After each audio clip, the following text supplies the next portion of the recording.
You can never make the same mistake twice, because the second time you make it, it's not a mistake, it's a choice. I miss you already, and you're not even gone. What are your life lessons about love and breakups? Like, ano may sinasabi ka? Ano sinasabi ko? Ayoko, baka magamit mo palaban sa akin. Hindi! First, stupid, Yeah, mga tips mo ganyan about breakups. Not really. Tips about love. Not really in love. Also in politics, even in business, it's the same rule. Fool me once, shame on you. Fool me twice, shame on me. True. So, kung naloko ka, siya yung may kagagawa nun. Kung nagpaloko ka ng pangalawang beses sa parehong tao, ikaw na yung dapat sisihin mo.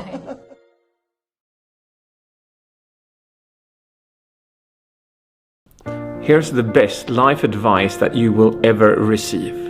Instead of thinking of how you can fix your entire life, start thinking about how you can add good things into your life, and then pile these small good things onto each other, and you'll soon see that you will achieve the life that you wanted to begin with. It's one step at a time. Some people don't come in your life to love you, they come into your life to use you. They don't come to bring to your life, they come to take from it. They don't see you as a person, they see you as an opportunity. Trust me, I've been there. These are the type of people that don't love you for you. They love you for what they can take from you. They're not loyal to you, they're loyal to the benefits that come with you. That's why they never show up, no matter how many times you showed up for them. That's why they never offer help, no matter how many times you've helped them. Like, for real, stop breaking your back for people who clearly don't got yours. If it's not reciprocated, then that relationship has to be annihilated. There are three kinds of love. Which kind do you have? There's the if kind of love. If you do this, I'll love you. If you succeed, I'll love you. If you come up to my expectations, I'll love you. The because kind of love. I love you because you're intelligent. I love you because you have money. I love you because you're beautiful and you're handsome. And then there's the in spite of kind of love, God's love. I love you in spite of your failures. I love you in spite of your miserable past. I love you in spite of your weaknesses and your faults. God's love, I loved you, faults, failures, and all. When God saw you through the eyes of love, He was looking at your potential. He was not looking at your past. Lord, give me the grace to be more grateful. Kasi kung ikaw complain ka ng complain, demand ka ng demand, you will never be at peace. Lord, gratitude na lang. Oh, di ka ba masaya? Grateful? Buhay ka pa?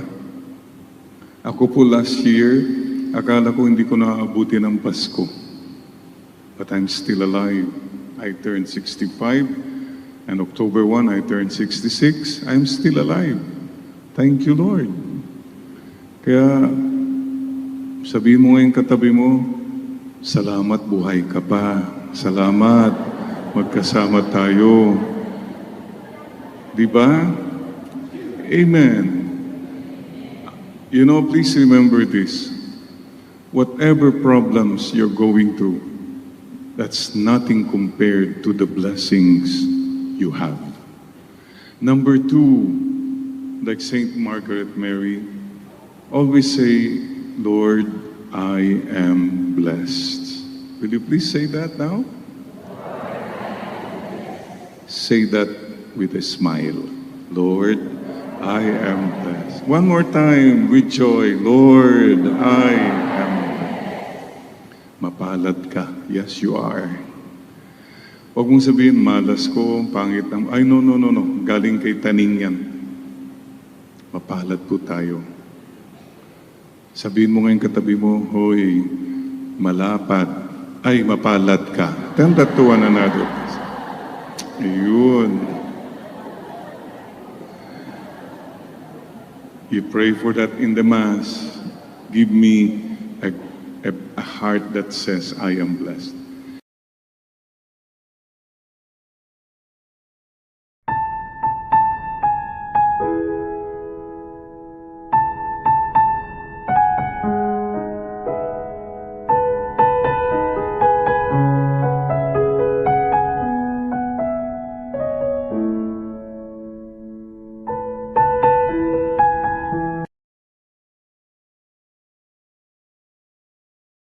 Uy.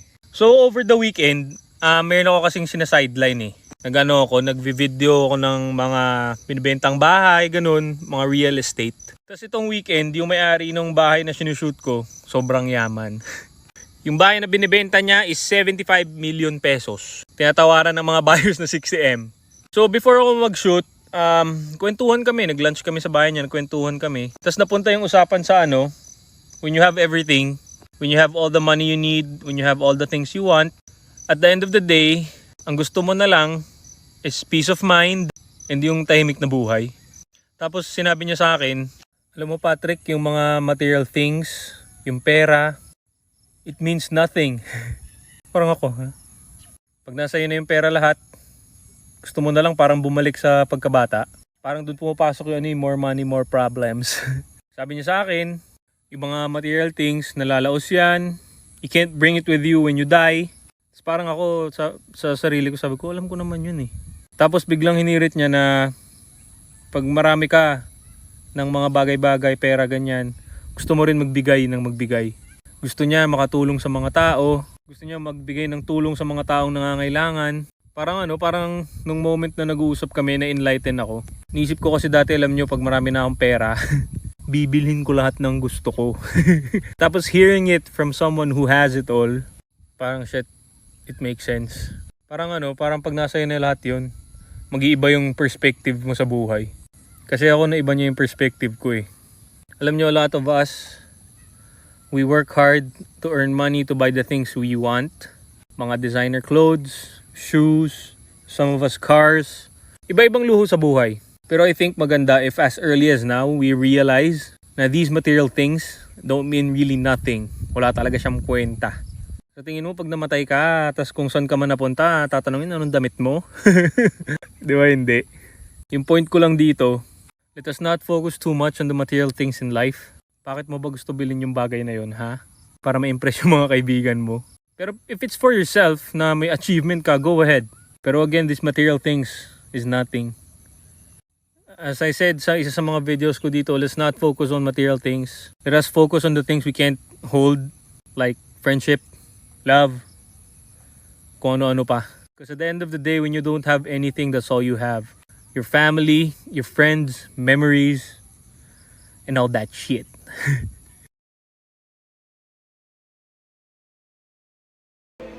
Kung para sa'yo, para sa'yo. Kung hindi para sa'yo, ano man ang gawin mong pilit, hindi mangyayari para sa'yo. Mangyari man, ikalulungkot mo. Pero kung para sa'yo, ano mang gawing pilit ng ibang tao na masunod ka, darating at darating sa'yo. Para sa'yo. Kaya nga sabi ng Panginoon, hindi ka pa humihingi. Alam na ng Diyos ang iyong kailangan. Kasi hindi pa man meron ng biyaya na sa atin ay nakalaan. Ipupush ko. Nakapangalan. And to whatever blessing God has put your name on, sa'yo lang yun. Kahit anong mangyari, hindi niya ibibigay sa iba yun. Sa'yo lang yun.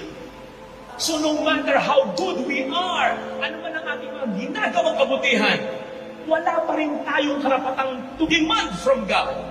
Ang ating mga nare-receive na bayaya ay mga privileges lang. Kaya nga graces ang tawag dyan. Ibinibigay sa atin ng Panginoon, hindi dahil karapatan natin at obligado siya, kundi dahil mabuti siya at mapagmahal siya. Ganun lang kasimple talaga. Besides, isipin po ninyo, Kung ang paiirarin lamang ay ang katarungan ng Diyos, baka sa dinami-dami na ating mga nagawang kasalanan, baka kahit isang piso o kusing, wala tayong matanggap na biyaya dahil dyan.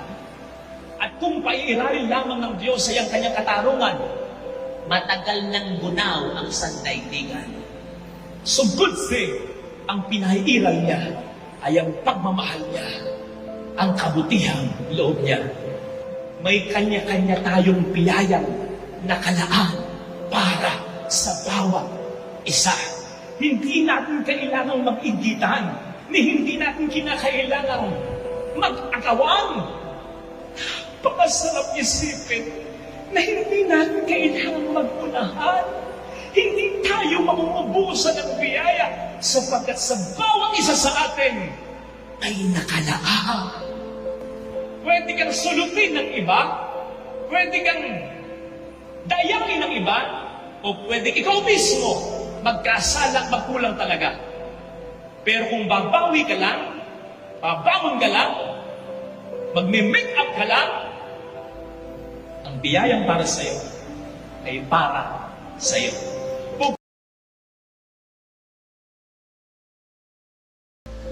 Let us just do our part. Yung kaya mo lang. Ituloy mo yung ginagawa mo ngayon. Yung pagsusumikap mo, yung pagdarasal mo, ituloy mo lang. Yung pagtatsaga mo, i-stretch mo kahit ano pa yung pasensya mo. Ituloy mo kung ano lang yung kaya mo. Huwag mong i-concern masyado kung ano yung hindi mo kaya. Paano na kaya ako 10 years from now? Paano na kaya yung mga anak ko? Ano kaya ang magiging buhay ng asawa ko? Paano pag namatay ako? Dapat mas mauna ako kasi pag nauna siya, o pag nauna ako, paano ba yun? Nalito na ako. Dapat nauna siya kasi pag nauna ako, walang mag-aalaga sa kanya. Hindi mo na concern yun. Nagiging mahirap kasi. Sabi nga ng Panginoon, yung bukas lang iniisip mo yung years from now Yung bukas lang, sabi niya, akin na yun. Huwag mo nang isipin yun. Basta kung ano yung gagawin mo, kung ano yung dapat mo gawin, gawin mo ngayon. Hindi nga ba't marami sa ating mga inaakala na mangyayari o pinag-aalala, mga worries na mangyayari, hindi naman talaga kuminsan nangyayari. It is stealing your joy. It is stealing your happiness. Yung worrying para kang nakasaraking chair. It gives you something to do, but it doesn't lead you anywhere. Tapos, kapag na-drain na tayo, kapag na-depress na tayo, we'll feel sad. At sabihin natin, oh, I lost the battle. Sabihin ng Panginoon, battle mo, mukha mo, battle ko yun, hindi mo battle yun. O kaya sabihin mo, Lord, sorry. I let you down. You let me down. You did not even hold me up. Paano mo ako ibabagsak? Hindi mo nga ako tinaas sa buhay mo. Ang matindi, Lord, di ko na kaya. I give up. Sabi ng Panginoon, is like, salamat. If giving up means, sige, tapos ka na, ako naman. Kahit sa paghihiganti, vengeance is mine, not yours. Kung naghihiganti ka, ang dami mong energy na ginagamit sa paghihiganti. Kung minsan napapanganib pa ang buhay mo, ang sarili mo, pati ang mga mahal mo. Masaya ka? Hindi. Nakakapagod, di ba? Bakit? You are doing things in your own hands. Putting matters into your own hands. And God is like, okay, sige. Ikaw may gusto niyan. Oh, sige. Ikaw na maghiganti. Pero kapag siya pinaghiganti mo, siya ang gagawa para sa'yo. You just can rest and say, bahala na ang Diyos sa'yo. That's it. Mga kapatid, let me end with this. Madalas sinasabi natin, you choose your own battle. Tama yun. Kasi kalkulado mo kakayanan mo. Hindi ka dapat kumasa at hindi ka talaga kakasa sa laban na lampas sa kakayanan mo.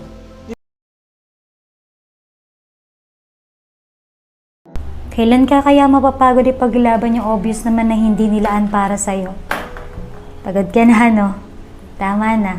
Surrender mo na kay Lord. Hindi ka naman niya pababayaan He will heal you. He will restore you. If that relationship costs you your peace, it's not for you. You and I were beautiful.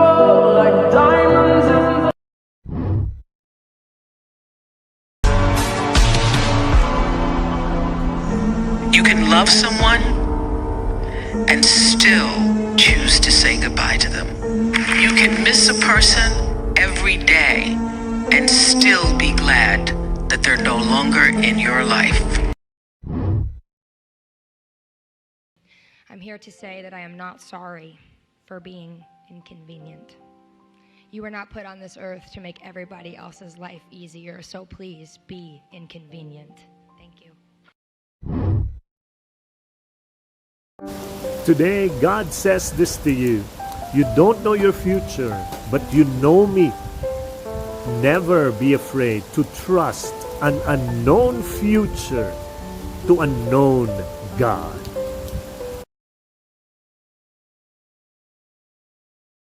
Dear God, I feel so scared, Lord. My plans are all messed up. A lot of unexpected things happen in my life, and I feel so devastated. I feel so clueless, Lord. I'm so helpless. I just don't know what will happen next. Help me, Father. I need you in my life right now. Please guide me to the right path, Lord.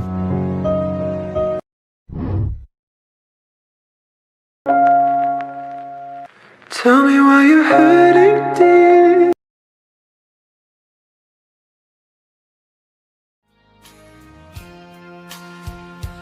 There's a danger in loving somebody too much, and it's sad when you know it's your heart they can't touch.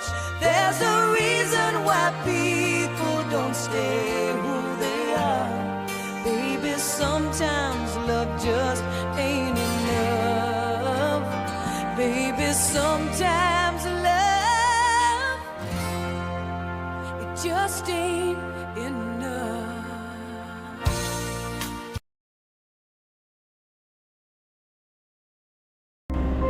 Don't settle just because it's available, dear. Good things take time. Just wait a little longer. You deserve better.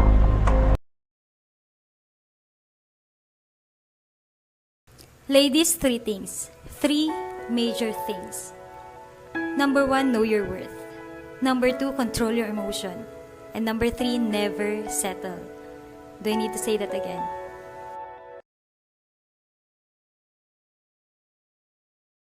Girls, alam nyo, yung success ng ibang babae, it's not our competition. Huwag may compare yung sarili mo, kaya ka na-insecure eh. Let's just think of this way. Yung success nila is just a proof that it can be done. Your time will come. Don't compare your timeline to others. Okay?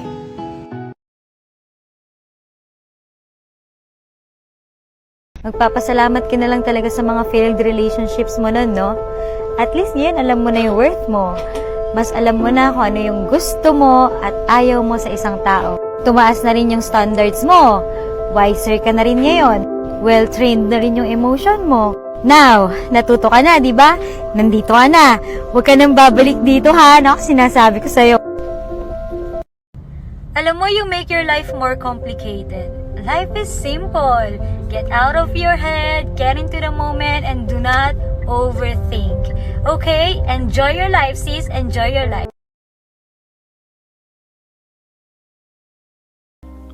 Here's my favorite quote from Marcus Aurelius, written 2,000 years ago.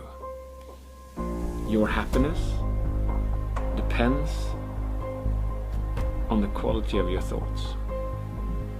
And it's true. The thing is this, that if you, from today, focus on the positives in life, you will neurologically rewire your brain to see the positives.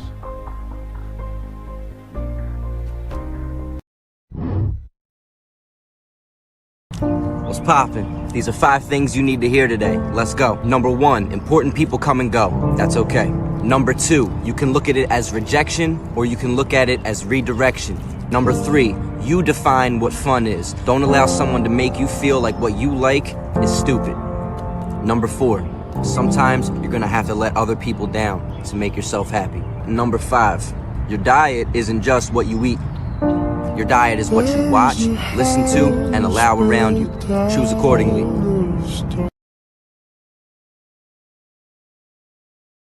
This is you, and this is life. Because sometimes life does that, right? Sometimes we get chips and cracks, and other times we get completely shattered. And all we want to do is go back to the way things were, but it's impossible, right? All we can do is start doing the work to rebuild. Now, kintsugi is a Japanese process of repairing broken objects and turning them into something even more beautiful than the original piece. So they repair not to hide the cracks, but to highlight them with gold and celebrate their value, so they become a part of the story and not the end of the story. Now, the repair, just like healing, takes a lot of work and effort, but instead of throwing things away or pretending the worst never happened, we give those cracks meaning by using them to enhance the thing as a whole and celebrating the fact that they helped you to become who you are today. Hit like and follow for more.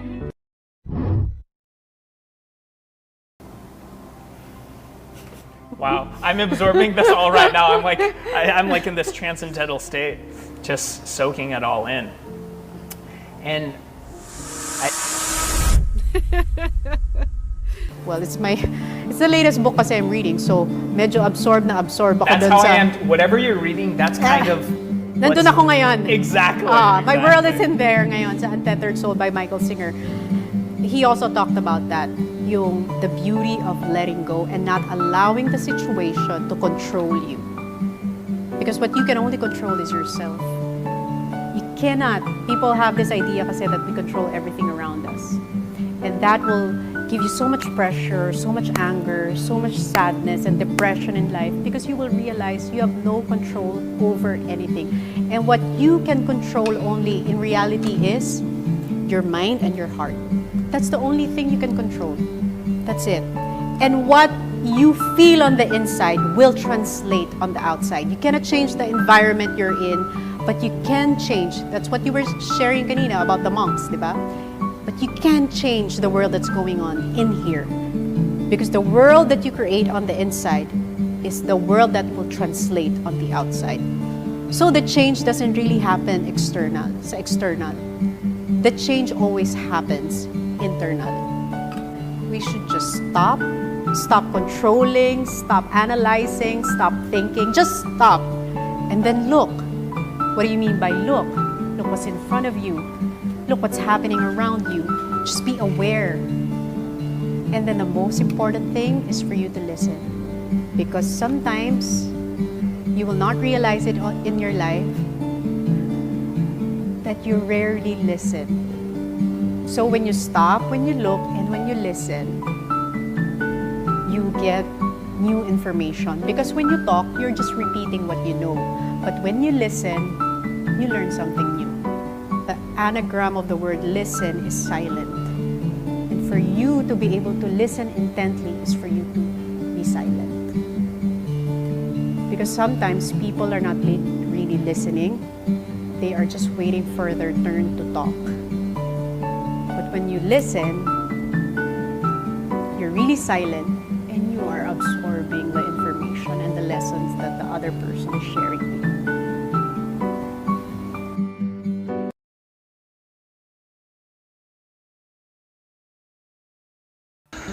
It's okay to not be okay when people break your trust.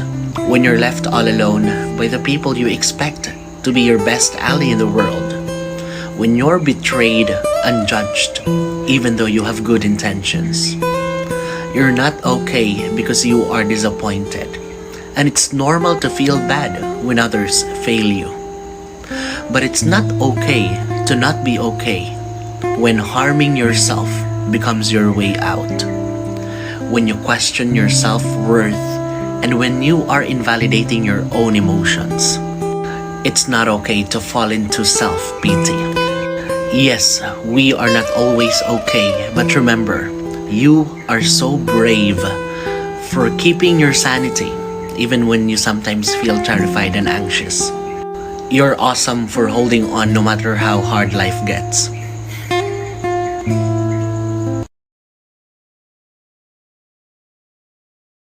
Kung gusto mong magbago ang buhay mo, simple lang gagawin mo, baguhin mo ang sarili mo. For things to change, you have to change. Walang magbabago sa'yo kung hindi ka magbabago inside. Kami nagsasabi, magtitiwala ako sa sarili ko. Pag nagtiwala sila, that's bullshit. Walang magtitiwala sa'yo kung ikaw walang tiwala sa sinasabi mo. Kung ikaw mismo wala kang tiwala sa sarili mo, so sa'yo magsisimula. Don't allow yourself to be someone's emotional dump site. And I'm not talking about friends who open up their problems to you once in a while. I'm talking about people who are full of negativity and are just looking for someone to dump it on. These people are not usually looking for help or advice. They're just looking for someone that they can vent out on. And the problem here is that after venting out, they're the ones who leave feeling refreshed, and you're the one who's left feeling drained. If there's someone in your life who does this to you, learn to set healthy boundaries to protect yourself from their negativity. Follow me for more life lessons on behavior and relationships. Kung hindi ka willing magsakripisyo para sa buhay na gusto mo, yung buhay na gusto mo, yung magiging sakripisyo. Your choice. Here's a harsh truth, and I'm honestly not sure y'all are ready for this one, so here's your warning. He's not investing in you because you're not worth it to him. He's not chasing you because he just doesn't want you. He's not giving you what you want because he's just not afraid of losing you. Stop investing your time into someone that does not see your true value. That's their loss, not yours. You get what you think you deserve. Remember that. And you are worth so much more than that. I promise you that. God's not letting you have this because guess what? He knows you deserve better. Keep your head up. I promise it'll get better.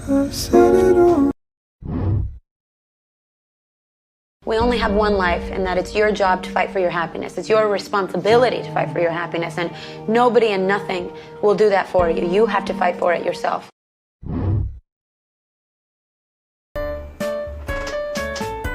It's time for another superfood. Chia seeds. Let's talk about it. Chia seeds are one of the healthiest foods in the planet and can be touted as one of the few superfoods in the world. They are tiny black seeds coming from the plant Salvia hispanica. Chia coming from the ancient Mayan word for strength. Because for its size, it packs a lot of nutrients. At just 28 grams, it has 137 calories, 11 grams of fiber, and 4 grams of protein. So they are loaded with fiber, proteins, omega-3 fatty acid, and lots of micronutrients. They are also high in antioxidants. And multiple studies have shown that it helps in weight loss. Since it is also high in omega-3 fatty acid, studies have shown that it helps reduce heart disease and are said to even reduce blood sugar levels. So what's my take? As they are easy to prepare and can be added to your favorite smoothie or your favorite porridge, you should definitely consider adding them to your diet. Because since I rarely say this, chia seeds are one of the few foods worthy of the superfood title. Got it? Ang kabaliktaran ng love is fear. Now, if you have fear, wala kang love. Natatakot ka kasi baka mambabae, manloko. But at the end of the day, if you're very secured, ayaw mo siya manloko, mawala siya, you're still complete. Kaya hahabulin ka ng lalaki or hahabulin ka ng babae. Yes. Yeah. Kasi mawala ka. Alam mo, sasabi ko sa partner ko, mawala ka, talo ka. Ako, ang principle ko ngayon sa love, based kay, isa na nabasa ko kay Osho, sa book niya, Book of Women. Sabi niya, if you love a flower, don't pick it up. Kaya ako, sa relationship ko ngayon, like, if he likes someone, okay, sige, dun ka na. Kasi that's how I love him. Weird, no? Papakawalan mo siya. Papakawalan ko. Kasi masaya siya dun eh. Why will I imprison him to myself kung hindi niya na ako gusto niya na iba? Gusto mo iba? Okay, go. Pero kaka-ganun ko, mas lalong nagsistay. It's like getting a sand. Kasi siya mismo yung makaka-realize na, grabe, hindi ka naman mahirap makahanap ng ganun taong mindset. Yeah. Totoo. Mahirap ako ganun. Para kang bumupulot ng sand. Yes. Buhangin. Pag pinulot mo yung buhangin at ganun yung ginawa mo, konti makukuha mo eh. Pag ginanon mo yung buhangin, pero pag yung buhangin pinulot mo, ginanon mo, sobrang dami mo makukuha. It's like in love. It's like in life. That's like, the more you like, let them. Ganun yung sa akin ngayon. Like, iba-iba naman tayo ng pag-appreciate ng Pero I love think or that's stage really, of love. kung gano'n na mindset mo and gano'n yung pananaw mo, parang doon ka makakabuo talaga ng isang healthy na relationship. Pero mahirap kasi gawin. Mahirap gawin yun. Hindi lahat ng tao kayang gawin yung Kasi sinasabi ang niya eh. nangyari sa atin, minsan pag nagmahal tayo, diba? Kasama niya yung pagiging Sobrang possessive. mature mo na nun. Wala kang pakialam kung sa iba siya masaya. Sa akin ka lang. So, Well, it's not love. That's not love. That's not love. Kung ganun ang feeling mo, it's not love. It's just a union of two insecure people. If you're so possessive. It's just owning. It's like Diba paano possession. kung pinakawalan mo siya tapos bumalik pa rin siya sa'yo? Ibig sabihin, love niya ako, I let him. Oh.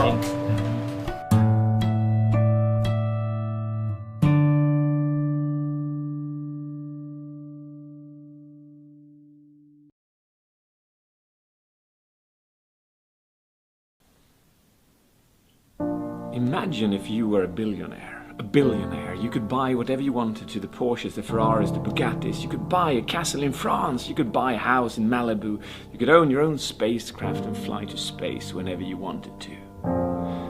And that night you go to bed and you smile. The morning you wake up and you're sick. And then you get sicker and sicker and sicker. And after a while you realize that everything that you own becomes worthless. It is said that the sick person only has one wish, and the healthy person has thousands. So if you're healthy today, be grateful. Cherish it, because it's the greatest richness.